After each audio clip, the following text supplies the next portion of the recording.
요한복음 2장 1절에서 11절입니다. 요한복음 2장 1절에서 11절입니다.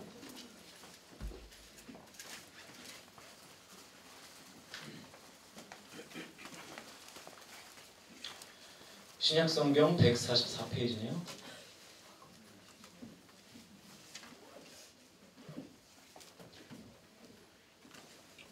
요한복음 2장 1절에서 11절, 제가 한 절 여러분이 한 절 읽음으로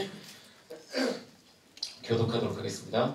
사흘째 되던 날 갈릴리 가나에 혼례가 있어 예수의 어머니도 거기 계시고 포도주가 떨어진지라 예수의 어머니가 예수에게 이르되 저들에게 포도주가 없다 하니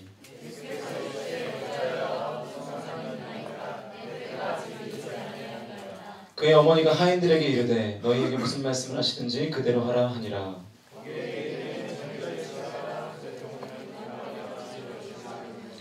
예수께서 그들에게 이르시되 항아리에 물을 채우라 하신즉 아귀까지 채우니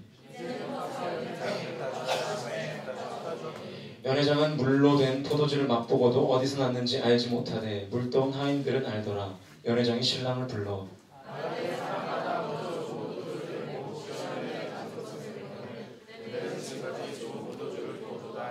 읽겠습니다. 예수께서 이 첫 표적을 갈릴리 가나에서 행하여 그의 영광을 나타내시매 제자들이 그를 믿으니라. 아멘.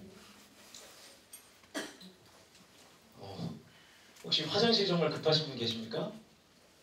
아까 우리 한 아리따운 청년이 브레이크 타임을 찬양 끝나고 5분만 줬으면 좋겠대요.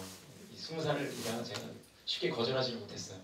갔다 오셔야 되는 분들은 속히 갔다 오시고 저는 그냥 시작하도록 하겠습니다. 네. 여러분 오늘 설교의 제목이 뭔지 아십니까? 뭐죠? 앞에 보고도 못 읽어요? 네. 최고의 날은 아직 오지 않았다. 흥분과 모험을 찾아 한평생 온 세상을 떠돌아다닌 한 남자가 있었습니다. 그가 추구한 직업의 종류와 주거지만 해도 굉장히 다양했습니다.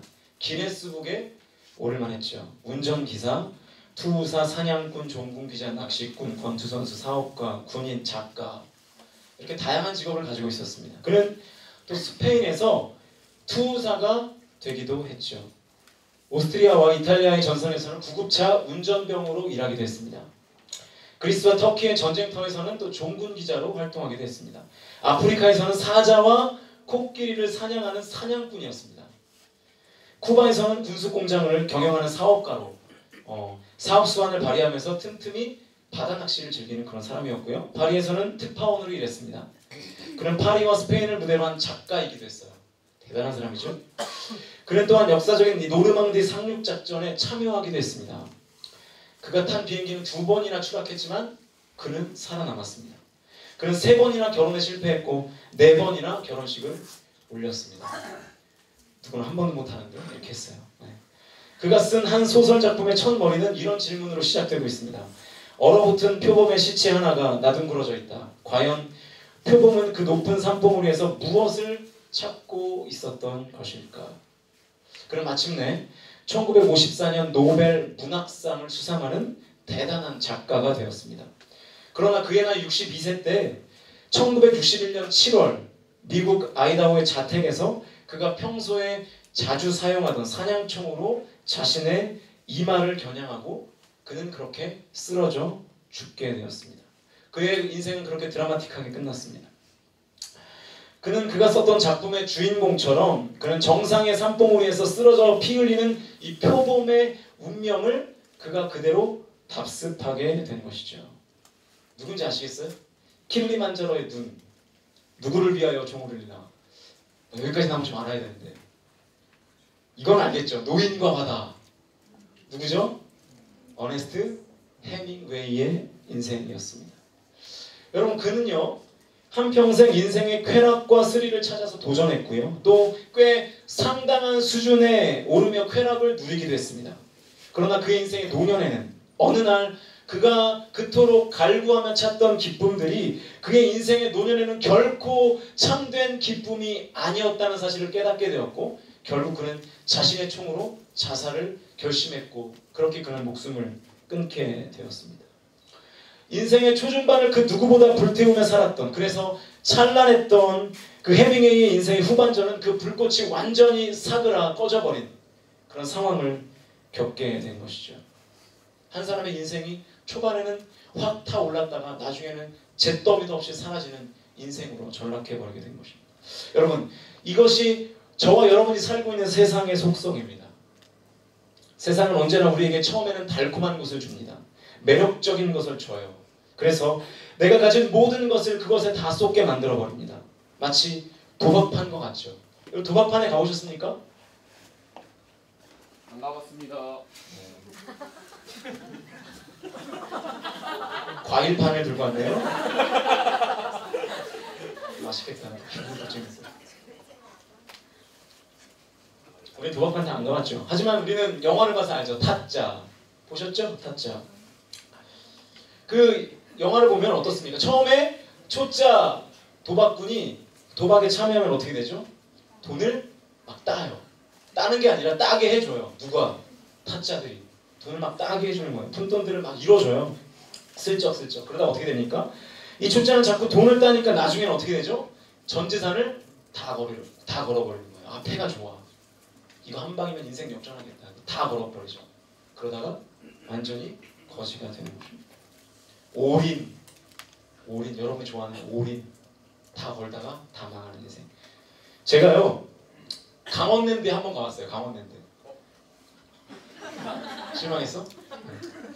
사실은 그 옆에 보면 강원랜드 옆에 보면 하이온 리조트라고 있습니다. 거기에 그 우리 고등부죠. 고등부 선생님들 데리고 같이 놀러 갔다가 부장님이 저한테 그러는 거예요. 전사님 뭐 평생 뭐 이런 경험 먼저 해보겠어요? 그러면서 가서 한번 땡겨 보시죠 이러시더라고요. 그래서 딱 제가 돈이 꽤 지갑에 많았는데 안 믿으시네요. 네, 있었어요. 꽤 있었는데 제가 딱 5,000원만 딱 들고 강원랜드에 당당하게 입장했습니다. 그래서 거기 가서 뭐 했냐면 이거 땡기는 거 있죠? 이거 아세요? 대체 뭐하고 그거 하면 안 되죠. 예, 이렇게 땡기는 거 있어요. 이렇게 쫙 땡기면 그래가지고 뭐 777 땡 하면 막 쏟아지고 뭐 이런 거 있거든요. 그거 하러 갔어요. 그거 다른 건 못하고 그 옆에 이렇게 테이블에 앉아서 하는 거 있죠? 뭐 블랙잭이라든지 왜 이렇게 잘 알죠 저는? 뭐 블랙잭 이런 거? 그런 거는 차마 제가 돈이 없어서 앉지 못해 구경만 하다가 이거 땡기는 거 이거 하고 왔습니다. 5,000원을 다 코인으로 바꿔가지고 40분 정도 열심히 땡기니까요. 돈이 5,000원이 다 날아가 버렸습니다. 더 하고 싶더라고요. 아마 여기 10,000원 있었으면 더 꺼내가지고 또 바꿔서 또 했을 거예요. 여러분 그 강원랜드에 가면요. 그 강원랜드 그 밑쪽으로 강원랜드가 이렇게 산을 깎아서 만든 거거든요. 그 밑쪽으로 전당포가 쫙 있어요. 전당포가. 그리고 그 전당포 앞에는요. 고급 세단들이 쫙 서 있습니다. 그런데 먼지가 다 잔뜩 껴 있어요. 무슨 뜻인지 아시겠어요? 차를 잡히고 돈을 빌려서 어디로 가는 거예요? 땡기로 가는 겁니다. 땡기로. 그래서 다 땡겨 오나요 돈을? 다 잃고 말죠. 그게 도박판의 속성입니다. 여러분 그 사람들이 왜 그렇게까지 하게 되는 줄 아십니까? 처음에는 돈을 딴다니까요. 가면요 따요. 여러분들 뭐 이렇게 처음에 초짜들이 하면 잘 되는 거 있잖아요. 그런 거 있죠? 우노 좋아하시나요? 우노? 이런 거 할 때 초짜들이 막 하면요 막 실도 잘 나오고 막 이래요. 그게 다 이제 속임수죠. 옆에서 다 이렇게 막 몰아주는 거예요. 나중에 손바닥 막 세게 때리고 이런 거 아닙니까? 그게 다 그렇게 속성에다 그렇게 된다는 것입니다. 초반에 돈을 따면 그게 재밌거든요. 그러니까 나중에 다 잃게 돼요. 가져간 돈 다 털렸으면 그만둬야 되는데 초반에 땄던 그 맛을 못 잊어가지고 뭐 하는 거예요? 또 집문서 맡기고 차 맡겨서 돈을 더 얻어가지고 더 망하는 거예요. 더. 차 맡겨서 돈 다 끌어모아서 하다가 나중에는 말 그대로 거지가 됩니다. 거지가. 이것이 세상의 속성이라는 것입니다. 처음에는 다 주는 듯 하다가 나중에는 다 빼앗아 가버리는 삶. 그래서요. 세상은 우리에게 항상 지금을 즐기라고 말합니다. 내일을 왜 생각하냐? 우리는 지금까지 내일을 생각해야 된다 이렇게 하나님 말씀 묵상하지 않았습니까? 근데 세상은 그런 말 안 해요. 내일을 왜 생각하냐? 지금 즐겨라. 무슨 죽을 놈의 훈련이냐? 지금 누려라. 훈련 무슨 훈련이냐? 지금을 누려라. 누려 뭐 그러잖아요. 누려 뭐 그러잖아요. 네? 그래서 쾌락을 쫓다가 끝까지 가지 않습니까? 마치 여러분 탕자의 비유 아시죠?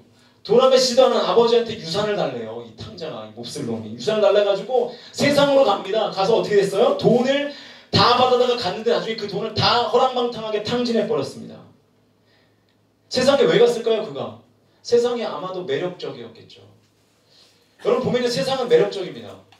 제가 물어볼게요. 이 자리에 앉아 계신 분들이 더 매력적입니까? 저희 강남역에 있는 사람들이 더 매력적입니까?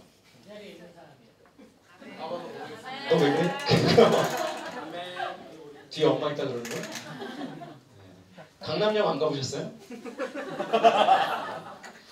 거기 가보면요, 좋아요. 거기 있어요. 이렇게 보기 좋은 이렇게 사람들이 있습니다. 물론 속은 다 텅텅 비었죠. 네, 아는데 그렇다고요. 매력적이었겠죠. 탕자도 아마 그랬을 거예요. 세상을 바라볼 때 아, 참 매력적이다. 저기 가고 싶다. 내가 왜 아버지의 집에 머물러야 되나? 내가 거기 가서 내 멋대로 한번 살아보고 싶다. 그런데 나중에 어떻게 됐죠? 허랑방탕하게 가진 것 다 탕진하고 돼지가 먹는 쥐염 열매도 주는 사람이 없어서 굶고 다녔습니다.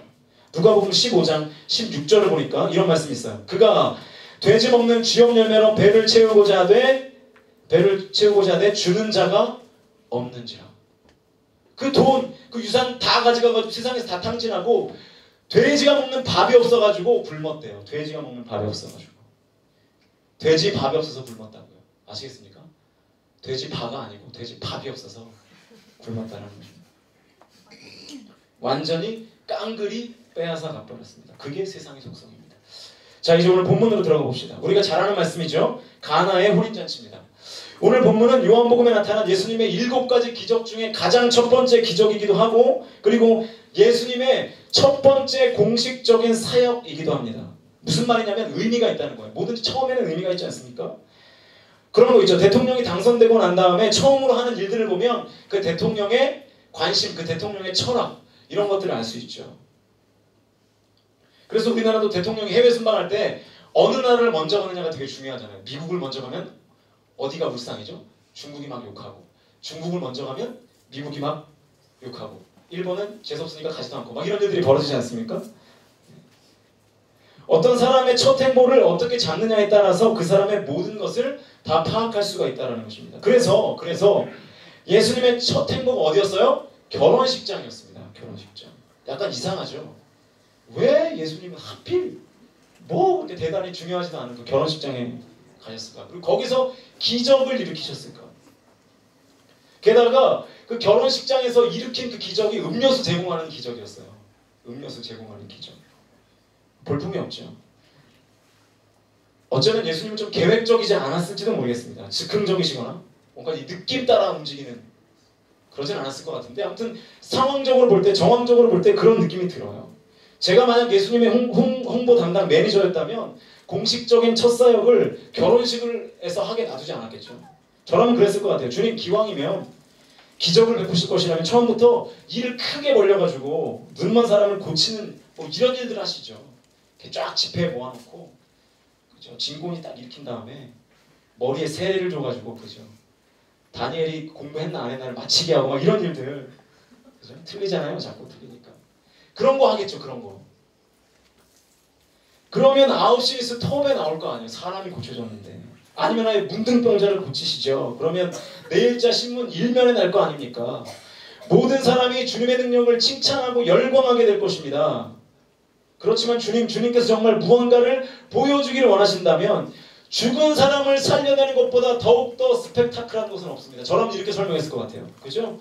그 사실을 알려주면 전 세계 사람들이 다 예수님 앞에 모여들 거 아니에요. 그렇지 않겠어요? 시체들도 다 몰려들 거 아니에요. 살려달라고.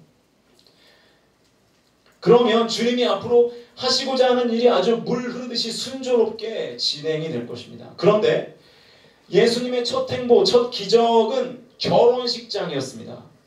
그리고 물을 포도주로 만드는 일이었습니다. 기적은 기적이긴 하지만 중요도가 그리 커 보이지가 않아요. 그리고 별로 뉴스거리가 될 것 같지도 않습니다. 그런데 주님은 그곳에서 첫 사역을 시작하셨습니다. 어떠한 의미가 있을까요? 첫 행보를 이같이 하시면서 예수님은 과연 우리에게 무엇을 말씀하시기를 원하셨는가? 그게 중요한 거죠.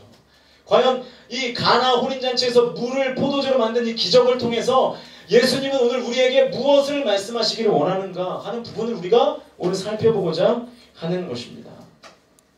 오늘은 결론부터 좀 얘기하겠습니다. 10절입니다. 10절. 10절을 보여주세요. 파워포인트 10절. 함께 읽겠습니다. 10절 시작.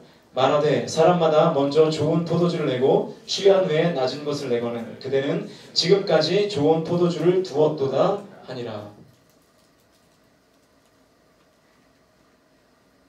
됐어요.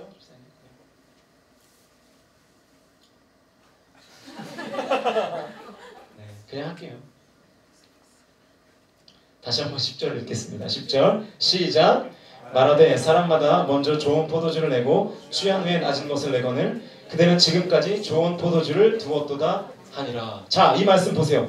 말하되 라는 단어로 시작하죠. 10절 말씀이 이렇게 시작되고 있습니다. 물론 연회장은 이 일이 어떻게 된 영문인지는 몰랐습니다. 몰랐지만 예수님이 물을 포도주로 바꾼 이 기적을 행하신 후에 그 포도주를 맛보고 연회장이 지금 신랑을 불러다가 말하는 거예요. 뭐라고 말하죠? 보통은 먼저 질 좋은 포도주를 내고 나중에는 저질의 포도주를 내는데, 왜냐하면 맛의 감각이 떨어지니까. 질이 떨어지는 저질 포도주를 주는데 신랑 당신은 지금까지 어떤 포도주를 주었다고요? 상품의, 최상품의 포도주를 주었다. 그런 말입니다. 잘 안 들려요 제가. 자, 이 말씀에서 예수님의 기적을 빼면 이런 상황이 되는 거예요. 처음에는 질 좋은 포도주가 나옵니다. 결혼 축하한다 그러면서 부어라 마셔라면서 취했겠죠. 그런 다음에 어떻게 됐습니까? 질이 좋지 않은 포도주가 나왔겠죠. 그러다 나중에는 그 포도주마저 떨어졌겠죠. 제가 아까도 얘기했죠. 이게 세상의 속성이라고. 세상은 언제나 처음에 좋은 것을 줘요. 그러다 점점 저질을 주고 마지막에는 있는 것도 다 빼앗아가 버립니다. 아예 아무것도 주지 않아요. 그런데 이 상황에서 예수님이 개입하시니까 어떤 일이 벌어졌습니까? 나중에 마지막에도 질 좋은 포도주가 계속해서 하객들에게 제공이 됐습니다. 그렇죠? 여기서 알 수 있는 예수님의 일하심의 특징이 무엇입니까? 예수님은 언제나예요. 언제나 가장 나중에 최고의 것으로 주시는 분이 누구시라고요? 예수님이라는 사실입니다. 예수님은 이것을 그 많은 사람들에게 알리기를 원하셨던 거예요. 그래서 첫 사역을 이러한 행보로 정하셨던 것입니다.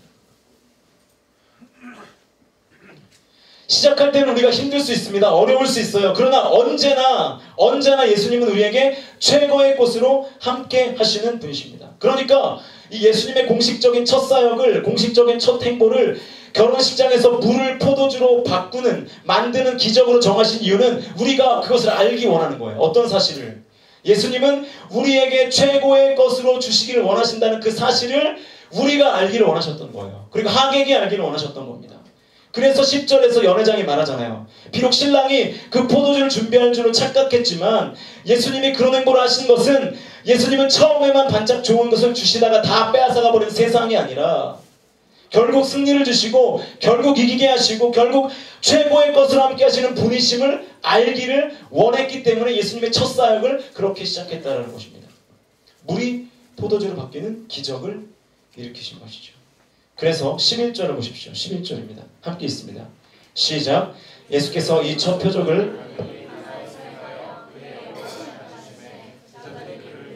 네, 자 보세요. 예수님의 기적이 있었고 그 다음에 어떤 일이 벌어졌습니까? 제자들이 그를 믿으니라. 믿었어요, 제자들이. 예수님의 의도가 제자들에게 어떻게 된 거예요? 전해졌습니다. 예수님의 그 행보를 통한 의미가 제자들에게 전해진 거죠. 마찬가지입니다. 저와 여러분도 이것을 믿어야 됩니다. 여러분의 인생이 정말 행복하려면 어떻게 해야 되는지 아십니까? 마지막에 행복하셔야 돼요. 끝이 아름다우셔야 됩니다. 지금 행복한데 나중에 불행하다면 그게 무슨 소용이 있겠습니까? 반대로 지금은 좀 덜 행복할 수 있죠. 지금은 좀 질 나쁜 포도주를 먹을 수도 있죠. 그런데 여러분의 마지막이, 여러분의 끝이 행복할 수 있다면 그게 좋은 거라고요. 예수님이 그런 사역을 하신다는 거죠. 예수님이 우리를 그렇게 인도하시는 분이시라는 거예요. 그러므로 우리가 예수님을 믿는 믿음을 갖는다는 것은 다른 것이 아니라 이 마음을 갖는 거예요. 어떤 마음이에요? 최고의 날은 아직 오지 않았다. 이 마음을 갖는 겁니다. 오늘 설교의 제목이죠. 최고의 날은 아직 오지 않았다. 하나님을 믿는 우리의 삶이라는 것은 마지막에 가장 영광스럽게 디자인되어 있다는 것입니다. 그걸 믿으십니까 여러분? 우리가 믿는 것이 있죠. 여러분이 믿는 것이 무엇입니까? 천국이죠. 천국. 우린 천국과 지옥을 믿습니다. 그래서 복음을 듣고 예수 그리스도를 나의 주인으로 인정하면 뭐가 임하죠? 우리의 삶 가운데도 천국이 임하고 우리는 천국의 시민이 됩니다. 물론 이 천국이라는 것은 지금 우리가 살고 있는 이 땅에서도 부분적으로 이루어져요. 하지만 부분적이죠. 예를 들면 이런 거예요. 우리 공동체를 볼까요? 우리 뉴 공동체. 나중에 여러분이 저처럼 이 앞에서 여러분을 이렇게 볼 기회가 있을지는 모르겠지만 제가 진심으로 이 앞에서 여러분을 볼 때 진짜 그런 느낌이 들어요. 아, 여기가 천국이구나 이런 느낌이 들어요. 여러분의 표정을 볼 때, 여러분이 찬양하고 여러분 예배하고 여러분의 말씀 듣는 모습을 볼 때 막 또 저렇게 적잖아요. 또 얼마나 기쁩니까? 이런 모습을 볼 때 와 여기가 천국이구나 이런 생각이 든다고요. 다들 어쩌면 저렇게 천사 같을까? 그죠? 어쩌면 저렇게 웃으면 안 되는데 어쩌면 저렇게 아름다운 모습으로 예배를 드릴까? 진심이에요. 어떻게 저렇게 예수님의 향기가 날까? 이런 생각이 들어요. 앞에 서서 여러분을 보면. 그런데 자세히 보면 또 다 천국인 것 같지는 않아요. 이렇게 대충 이렇게 보면은 막 손들고 찬양하고 이러면 다 천국 같은데 자세히 하나하나 이렇게 잘라서 보면 다 그런 것 같잖아요. 옆에 분들 한번 쳐다보시죠. 옆에 분들 쳐다보세요. 천국 같습니까? 왜 표정이 다 지옥에 갔다 온 표정이에요? 옆에 사람을 보니까 뭔가 무질서가 있습니까? 어제 얘기했는데 무질서. 화장들 하고 오셨나요, 저분들? 질서를 잡고 혼돈이 있고 뭔가 카오스가 있고 막 그러잖아요, 그죠? 그러니까 여러분 말씀은 틀리는 법이 없어요. 여러분 옆 사람을 보세요. 지옥이 있는지 없는지. 지옥은 확실히 있죠, 그죠? 성경에 나와 있잖아요. 지옥은 확실히 있습니다. 그러나 중요한 건 뭡니까? 우리가 장차 가게 될 천국은 완벽한 공간이라는 것입니다. 완벽한 공간. 그곳에는 시기도 없고요, 질투도 없고, 경쟁도 없고, 무질서도 없고, 사랑과 평화만이 가득한 곳이라는 거죠. 우리가 그곳을 갈망하며 살아가는 것이 바로 천국 백성이 해야 될 일 아니겠습니까? 그러므로 하나님을 믿는 우리의 삶이라는 것은 언제나 마지막이 가장 영광스럽게 되어 있습니다. 여러분 지금이 아니에요. 지금이 아니라 여러분의 마지막이 가장 영광스럽게 되어 있다는 것입니다. 마지막이 가장 찬란하고 마지막이 최고의 날이 될 수밖에 없다는 것입니다. 실제에 우리의 삶 속에서도 마찬가지죠. 세상은 언제나 지금을 이야기하지만 성경은 언제나 최고의 날은 아직 오지 않았다 우리에게 이렇게 증거합니다. 그러므로 여러분의 미래는 밝은 겁니다.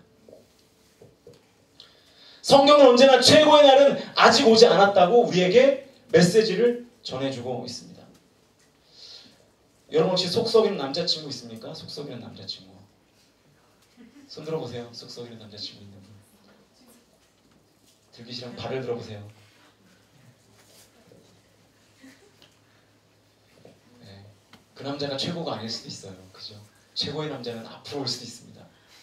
네. 헤어지란 말은 아니에요. 네. 남자분들 자꾸 여자친구가 막 루이비통 가방 사달라고 졸라요? 그 여자가 최고 여자가 아니라고요. 시장 바구니를 들고 다니는데 기쁘게 들고 다니는 여자 곧 나타납니다. 그런 여자 만나시라고. 저부터 만나야 되겠죠? 아무튼 뭐 그런데 나타난다고요. 농담처럼 얘기했지만 이것이 예수님이 일하시는 방법이라는 거예요. 가장 좋은 것을 예비해 놓고 계신 그 주님을 우리가 믿어야 된다는 것입니다. 여러분 하나님은 세상과 달리 가장 좋은 것을 맨 나중에 주시려고 남겨 놓으신다라는 것이죠. 그러므로 우리가 어떤 마음을 가져야 되죠? 소망을 품어야 돼요. 소망. 가슴 뛰는 삶을 살아야 됩니다. 내일 뭐가 있을까를 기대해야 돼요. 두근두근해야 돼요. 우리의 마음이 두근두근하고 우리 심장이 펄떡펄떡 뛰어야 된다는 것입니다. 우리 안에 이 믿음이 항상 있어야 되죠. 어떤 믿음입니까? 최고의 날은 아직 오지 않았다 하는 이 믿음.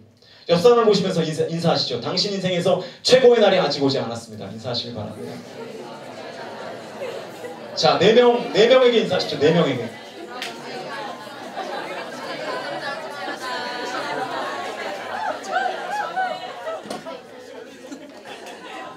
네, 소망 가지십시오. 소망. 여러분, 최고의 날이 아직 오지 않았다. 최고의 날이 아직 오지 않았다. 이 믿음이 있으면 내 안에 생기는 것이 있어요. 그게 뭐냐면 기다림이 생겨요. 기다림. 인내가 생긴다는 말이에요. 인내. 지금 나의 현실이 모질고 때론 비참해도 기다릴 수가 있겠죠. 왜요? 우리에게는 최고의 날이 아직 오지 않았으니까 기다릴 수 있죠. 그래서 여러분, 믿음의 또 다른 말이 뭔지 아세요? 기다림입니다. 인내입니다. 그래서 로마서 5장 4절을 보니까 뭐라고 말씀합니까? 같이 읽어볼까요? 로마서 5장 4절 시작. 인내는 연단은 소망을 이루는 줄 알미로다. 아멘. 자, 보세요. 여기서 말하는 소망이 최고의 날이죠. 소망이 최고의 날 아닙니까? 최고의 날이 무엇으로부터 시작된다고요? 인내, 기다림. 그러니까 무조건입니다. 기다리지 못하면 최고의 날도 없습니다. 그래서 세상은 우리를 기다리지 못하게 하는 거예요. 끊임없이 지금을 말하는 거예요. 지금 누리라 그러고 지금 사라 그러고 마감 임박. 그죠? 홈쇼핑 해보셨죠? 5 사이즈 매진 이 구성으로 마지막 방송입니다. 저희도 안타깝네요. 지금 전화주세요. 맨날 하는 메시지잖아요. 홈쇼핑. 그래가지고 뭐 하는 거예요? 뭐 클릭하죠. 사가지고 사놓고 후회하고. 다음에 보면 그 구성이 또 있습니까 없습니까? 더 좋은 구성이 있어요. 거봐요. 벌써 공감하잖아요. 저기서 막 잘못 샀대요. 막 옆사람 치면서. 그러면서 뭐라 그럽니까? 여러분의 성원에 힘입어 아주 어렵게 물량을 확보해서 겨우겨우 다시 방송합니다. 많이 들어보셨죠? 홈쇼핑에서. 홈쇼핑 안 보시나요? 그럼 뻔한 레파토리. 그런데 하나님의 일하시는 방법은 그렇지 않아요. 그때 참고 전화 안 하면요 더 좋은 게 와요. 하나님이 운영하시는 헤븐 홈쇼핑에서 더 좋은 게 온다고요. 더 큰 거. 안 웃겼나요? 헤븐 홈쇼핑? 최고의 구성으로 최고의 것으로 최고의 가격으로 예수님 여러분 그렇게 모신다니까요. 그거 기다리면 된다고요. 여러분 분명히 하십시오. 기다리면 소망을 이룹니다. 인내가 소망까지 가게 되어 있습니다. 지금 힘들어 죽겠는데 어떻게 인내하냐고요? 아니 대체 믿음은 뒀다 어디 써먹으려고 그래요? 여러분 왜 세상 사람들이 기다리지 못하는 줄 아십니까? 세상의 삶의 방식은 잘 들으세요. 세상의 삶의 방식은 for victory의 삶을 살아요. 무슨 뜻입니까? 승리를 향해 가는 삶을 삽니다. 승리를 향해. 승리를 위해 사는 사람들이에요. 그러니까 경쟁을 피할 수가 없어요. 승리를 위해서 살려고 하니까 지금 수를 써야 돼요. 옆 사람을 넘어뜨려야 돼요. 겉모술수를 써야 돼요. 그래야 내가 승리하는 곳으로 나아갈 수 있잖아요. 그런데 하나님을 믿는 우리의 삶의 방식은 for victory가 아니라 다른 단어예요. from victory입니다. 무슨 뜻이에요? 승리로부터 출발하는 삶입니다. 차이를 아시겠습니까? for victory는 승리가 저기 있는 거예요. 그래서 수많은 사람들이 경쟁하면서 가는 거예요. 그 안에 겉모술 수도 있고요. 넘어뜨리고 옆에 칼로 찔러야 되고 얼마나 힘들게 삽니까? 그런데 우리는 from victory입니다. 승리로부터 출발하는 거. 여기에 승리가 있어요. 그 승리를 걸어가면서 뭐 하는 거예요? 확인하는 거예요. 확인. 이미 승리했다는 결과를 알고 그 결과물을 받으러 가는 인생, 그게 우리 크리스천의 삶의 방식이라는 것입니다. 이런 거예요. 지금 소치 올림픽이 한창이죠. 이상화 선수가 금메달 따지 않았습니까? 이상화 선수의 스케이팅을 라이브로 보면 어떤 마음이 들까요? 라이브로 보셨나요? 저는 못 봤는데. 보셨습니까? 막 두근두근 그죠? 불안, 초조, 걱정, 막 위산, 과다 막 이런 거 막 있잖아요? 위산 막 속이 막 쓰리잖아요. 아프고. 금메달을 딸지 어떨지 모르잖아요. 뭐 엄마가 야 밥 먹어라 그러면 막 어떻게 돼요? 막 짜증이 나죠. 지금 무슨 밥은 밥이야. 지금 금메달이 코앞에 있는데. 그러면서 괜히 엄마가 막 매국 넣어갖고 막 그러지 않아요? 뭐 그런 일들이 벌어지지 않습니까? 뭐 밥을 먹으라 그래. 그런데 어떻게 됐습니까? 금메달 땄죠. 땄습니다. 금메달 딴 다음에 계속해서 뭐 해주죠? 리플레이 해주죠. 리플레이. 여러분 리플레이 보면서 불안하고 초조하고 걱정하고 위산과다 이런 거 있습니까? 없죠? 왜 없죠? 이미 결과를 다 아니까. 라면 끓이면서 보잖아요. 아 이제 밥 먹어야지. 라면 끓이면서. 그죠? 라면 막 이렇게 하면서 잘한다 이러면서. 그게 크리스천의 삶이라고요. 세상 사람들이 이상화가 금메달을 딴지 안 딴지 아는 거예요? 모르는 거예요? 모르는 거예요. 그러니까 불안하고 초조하고 염려해요. 우리는 어떻죠? 이미 승리를 확증하고 그 승리로부터 앞으로 출발한다는 것입니다. 그러니까 여유가 있는 거예요. 왜요? 승리를 알고 출발하니까. 승리로부터 출발하니까. 여러분 이삭이 그런 삶을 살았습니다. 창세기 26장에 보면 이삭이 우물을 파는 내용이 나와요. 우물을 팠더니 물이 터졌습니다. 그랬더니 저기 옆에 있던 이 그랄 목자들이 와가지고 갑자기 막 자기 거라는 거예요. 이 우물 내 거래요. 이삭이 팠는데 그럼 뭐 싸우자는 거죠. 왜 싸우자고 막 덤벼요? 왜 싸우자고 덤빌까요? 이 사람들의 삶의 방식은 for victory거든요. 그거 내가 쟁취하지 않으면 안 되거든요. 그러니까 싸우죠. 안 싸우면 못 이긴다고 생각해요, 얘네들은. 그래서 이삭의 목자들과 막 다툼을 하는 거예요. 이 그랄 목자들이 문제죠. 그죠? 이 그랄 목자들. 그래서 그랄 같잖아요. 문제인데. 이 의문의 이름이 에색입니다. 에색. 다툼이라는 뜻이 있어요. 다툼. 이삭이 그 우물 어떻게 했는지 아세요? 그거 줘버렸습니다. 이제 이해했나봐요. 네, 줘버렸어요. 그 우물. 주고 나서 또 팠습니다. 또 터졌어요. 그 우물 이름이 신나예요. 신나. 또 달라고 덤벼드는 거예요. 어떻게 할게요? 진곤아 어디 갔어? 어떻게 했죠? 안 들을래. 또 실망할까봐. 네. 줬어요. 그냥 또 줬어요. 네. 뭐하러 싸웁니까? 더 최고의 것을 우리에게 허락해 주시는데 주고 나서 또 팠습니다. 또 터졌어요. 그 이름이 뭐죠? 르호봇. 우리를 번성하게 하신다. 그런 뜻입니다. 이게 이삭의 삶이었습니다. 최고의 것으로 함께 하신 하나님. 여러분 이게 크리스천의 삶의 방식입니다. 뭐하러 싸워요? 그냥 줘버려요. 그거 왜 주고 기다릴 수 있죠? 우리는 알잖아요. 이미 승리했다는 거. 우리의 출발 자체가 from victory라는 것을 우리가 알고 걸어가기 때문에 우리는 당당하고 여유롭고 기다릴 수 있다는 것입니다. 여러분 지금 여러분이 가지고 있는 현실 끝까지 안 갑니다. 오해하지 마십시오. 절대로 끝까지 안 가요. 그러므로 기다리십시오. 그리고 소망하십시오. 그리고 여유 있게 사십시오. 그리고 분명히 믿으십시오. 최고의 날은 아직 오지 않았다. 이 믿음이 있어야 된다는 거예요. 다시 한번 옆 사람에게 축복합시다. 당신의 최고의 날은 아직 오지 않았습니다. 축복하십시오.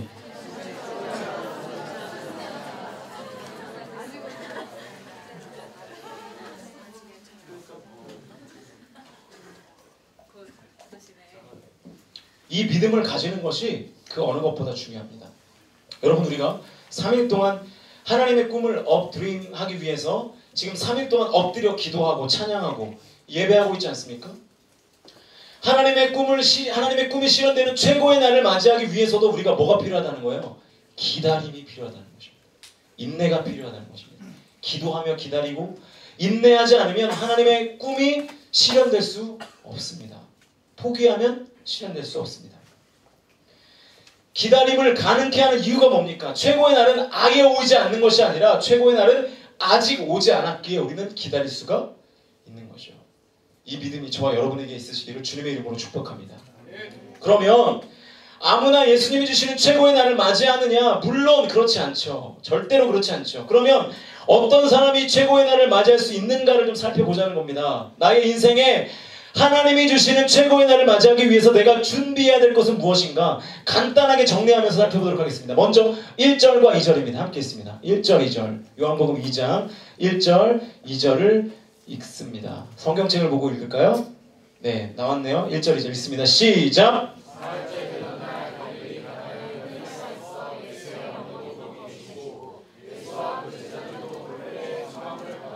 자, 2절이 포인트입니다. 예수와 그 제자들이 혼례의 청함을 받았다. 예수님이 결혼식에 초대받았다. 그런 내용이죠. 물이 포도주가 되어 결혼식의 끝까지 최고급의 포도주를 마실 수 있었던 근본적인 이유가 무엇입니까? 예수님이 결혼식장에 있었기 때문에. 당연한 거죠.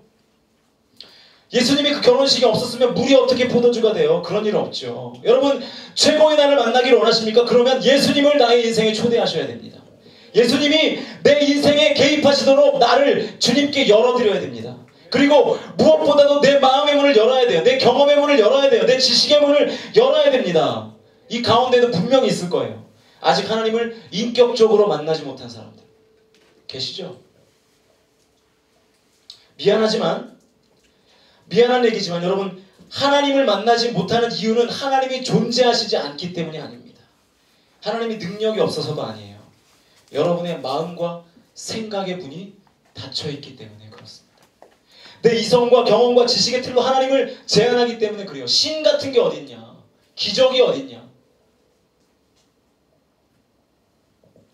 저는 이 시간 이 자리에 앉아있는 모든 청년들이 우리의 의식의 문을 열고 경험의 문을 열고 마음의 문을 열고 오늘 이 시간에 이 공간 안에 함께 하신 하나님을 온 마음과 온 인격으로 초청하실 수 있기를 주님의 이름으로 축복합니다. 그리고 주님을 인격적으로 만나 알고는 있지만 지금 마음 문을 닫고 있는 사람들이 제가 볼 때 이 자리에 있어요. 그래서 기도도 안 되고, 그죠? 예배에 집중도 안 되고 꽤 많은 것 같아요. 제가 볼 때. 여러분, 오늘마저 놓칠 겁니까? 오늘도 그냥 앉아있다면 가실래요? 또 여름을 기약할 겁니까? 언제까지 주저앉아 있을 거예요? 바라기는 오늘 이 자리에 앉아 계신 모든 분들이 온 인격으로 주님을 초청하시기를 축복합니다. 그래야 최고의 날이 우리 것이 됩니다. 오늘 이 자리에서 끝장을 보십시오. 승부를 보십시오. 오늘 주님 만나지 않으면 결코 일어나지 않겠다는 그 마음으로 이 예배에 집중하십시오.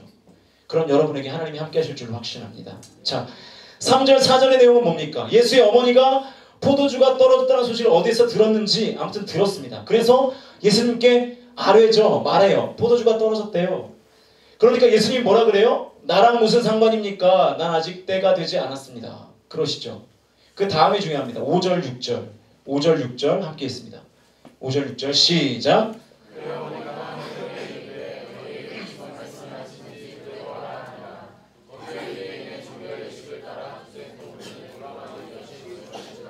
자, 예수님이 싫다고 하는데도 어머니가 막무가내예요. 하인들을 불러다가 예수님이 시키는 대로 다 하라고 명령합니다. 저는 5절과 6절 사이에 생략된 상황이 있다고 생각합니다. 그 상황이 뭐냐면 하인들의 반응이에요. 잘 들어보세요. 자, 7절과 8절을 읽어보면 생략된 하인들의 반응을 짐작해 볼 수가 있습니다. 함께 있습니다. 7절 8절 시작. 예수께서 그들에게 이르시되 항아리에 물을 채우라 하신즉 아귀까지 채우니 이제는 떠서 연회장에게 갖다 주라 하심에 갖다 주었더니. 자, 보세요. 아까 분명 예수님이 뭐라 그러셨습니까? 나 싫어요. 그런 일 하기 싫어요. 그러셨죠? 어머니가 요청했을 때 싫어요 그랬어요. 그런데 갑자기 7절에서는 어떻게 하시죠? 하인들 불러다가 항아리에 물 채우라고 말씀하세요. 기적 행하시는 거예요. 이상하지 않아요?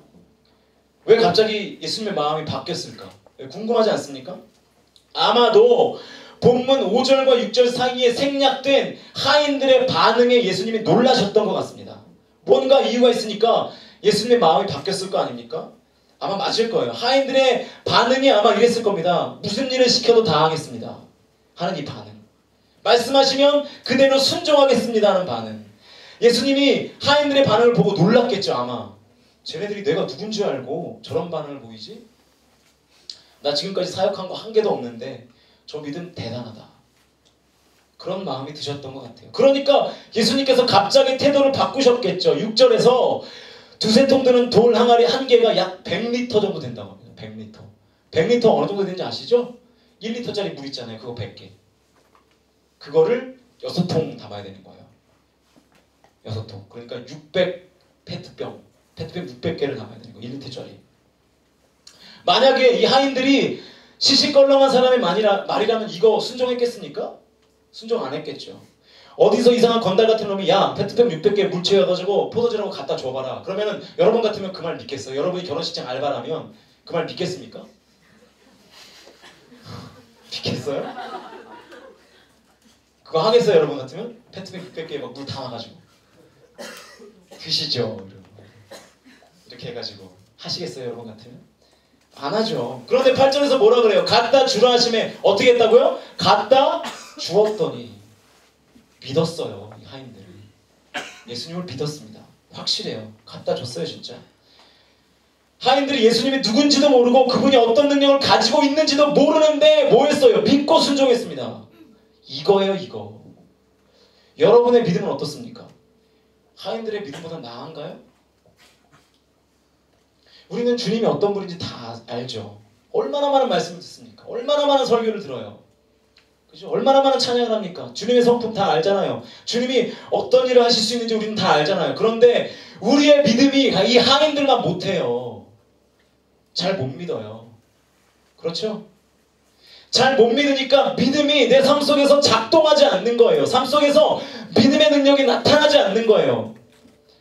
여러분 하나님이 기적을 일으키실 수 있다는 것을 믿으십니까? 믿으시면 기적이 나타나요. 그런데 우리는 아멘 하는데 삶 속에서 나타나지 않는 이유는 믿지 않아요. 잘 믿지 않아요. 하나님이 천지를 창조하시고 홍해를 가르셔서 건너게 하시고 죽은 자를 살리실 수 있는 분이심을 믿으십니까? 믿는 자에게 기적이 일어난다는 것입니다. 여러분, 종교개혁을 성공시켰던 마틴 루터가 뭐라고 했는지 아세요? 말도 안 되는 말을 했어요. 하나님을 하나님 되게 하라, 이런 말을 했어요. 이 말이 무슨 뜻인지 아시겠습니까? 얼마나 크리스천들이 하나님을 사람보다 못하게 믿으면 루터가 이런 말을 했다니까요. 하나님을 하나님 되게 하라. 하나님은 하나님이죠, 당연히. 그런데 뭘 하나님을 하나님 되게 하라. 사실 이 문장은 말이 안 되는 문장이에요. 그런데 우리는 이 문장에 은혜를 받죠. 그렇지. 왜 그렇죠? 우리가 하나님을 하나님 되게 믿지 못하니까 그래. 마치 이런 것 같죠. 김탄희 그런 말 했죠? 나 너 좋아하냐? 아시죠? 이 말을 들을 때 짜증이 나가지고 지금 무슨 말이야 이게. 돌려보면서 화를 냈어요 제가 김탄한테. 지금 무슨 말이냐 이게. 지금 우리가 이렇게 하나님을 성질나게 믿고 있다는 것입니다. 여러분, 하나님을 제발 하나님으로 믿으십시오. 나를 그 누구보다 잘 아시고 내 모든 것을 아시고 나의 어떠한 문제도 해결할 수 있는, 그리고 기적을 행하실 수 있는 분으로 믿으십시오. 제발. 그 믿음이 있어야 하나님이 일하십니다. 그 믿음이 있어야 기적이 나타납니다. 그 믿음이 있어야 역사가 나타난다고요. 아시겠습니까? 9절 읽겠습니다. 9절 함께 있습니다. 9절 시작.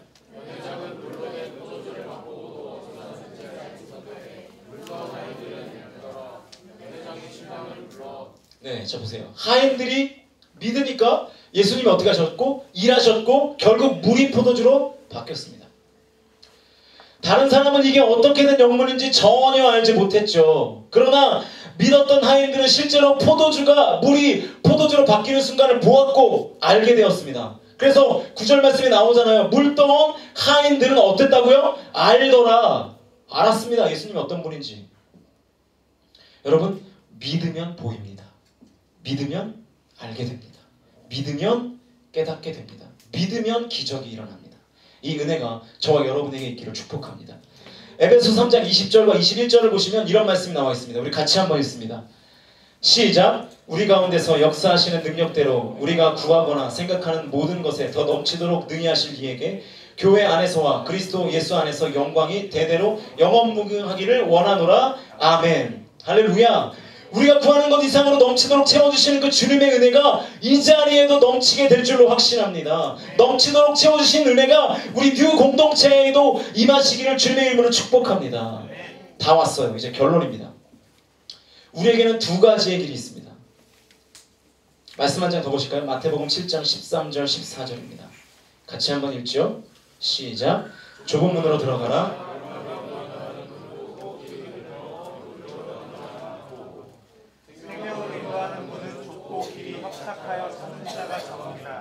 네, 두 가지의 길이 나와요.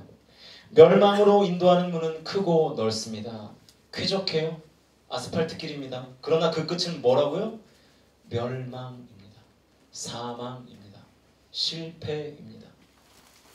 반면에 좁은 길이 있습니다. 길이 협착하고요. 비포정도로일지도 모르겠어요. 걸을 때마다 먼지가 폴폴 날지도 모르겠습니다. 그러나 그 끝은 무엇입니까? 생명입니다. 최고의 것입니다. 최고의 날입니다. 어떤 길을 택하시겠습니까? 우리는 3일 동안 한 가지의 큰 흐름을 가지고 달려왔습니다. 그것은 바로 하나님의 꿈입니다. 하나님의 꿈을 위하여 엎드림하기 위해서 내 만족과 내 자아를 내려놓고 엎드려함을 보았고, 하나님의 꿈을 실현하기 위해서 사명자로서 세상의 범람을 막을 마지노선을 사수해야 함도 우리는 알게 되었습니다. 이제 우리는 그 꿈을 위하여 달려가는데, 하나님의 꿈은 지금 당장은 내게 힘들 수 있어요. 어려울 수 있어요. 버거울 수 있습니다. 때로는 고난일 수도 있습니다. 그러나 우리가 인내함으로, 주님을 초청함으로, 하나님 되심을 믿음으로 기다리며 또 행동하며 살아간다면 하나님의 꿈이 실현되는 최고의 날이 우리 공동체에게 임할 줄로 확신합니다. 자, 다른 선택은 없습니다. 제3의 선택은 없습니다. 두 길 중에 하나예요. 넓은 문을 선택하신다면 지금 여러분은 아마 당장은 화려할 수 있습니다. 당장은 재밌을 수 있습니다. 당장은 쾌락적일 수 있어요. 하지만 그것이 중요한 것은 아니죠. 그 마지막은 사망이기 때문입니다. 그 마지막은 죽음이기 때문입니다. 그 마지막은 실패이기 때문입니다. 그러나 여러분이 만약 좁은 문, 좁은 길을 선택하신다면 어쩌면 지금 여러분의 삶은 힘들 수도 있습니다. 어려울 수도 있습니다. 고난이 있을 수도 있습니다. 그러나 그 끝은 최고의 것이 기다리고 있음이 확실합니다. 여러분은 최고의 날을 맞이하게 될 것입니다. 자, 이제 기도합시다. 이제 지금 기도할 텐데 오늘도 하나님은 여러분에게 물으실 것입니다. 세상과 같이 넓은 길로 가서 처음엔 재미있고 화려하고 좋은 것 같지만 결국 실패와 죽음으로 가는 길을 갈래? 아니면 지금 당장은 좀 어렵고 힘들고 고통스럽지만 결국 승리하고 결국 축복이고 결국 영광스러울 최고의 날을 맞이하러 갈래?